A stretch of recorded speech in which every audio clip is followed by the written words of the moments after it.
Hello friends, இன்றைக்கி நம்ம வீடியோவில் மாங்காய் ஊறுகாய் எப்படி செய்கிறதுன்னு பார்க்க போகிறோங்க.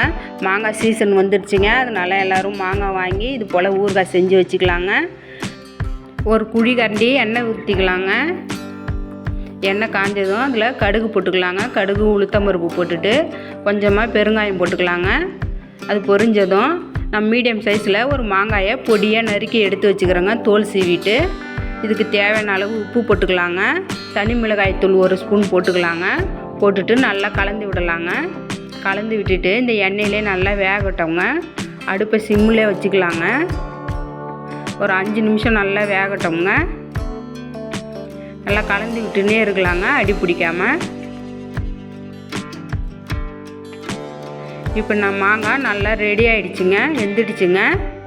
இப்போ 1 ஸ்பூன் வெந்தயத்தை பொடியாக நுணுக்கி அதில் போட்டுக்கலாங்க.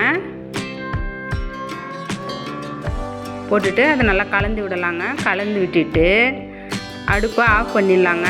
அவ்வளோதாங்க, மாங்காய் ஊறுகாய் ரெடி ஆகிடுச்சிங்க. இது ரொம்பவே டேஸ்ட்டாகவும் இருக்குங்க. இது 1 வாரத்துலேருந்து 2 வாரம் வரைக்கும் கெடாமல் இருக்குங்க. வெளியில் வச்சாலும் பூரணம் இல்லாமல் நல்லா இருக்குங்க.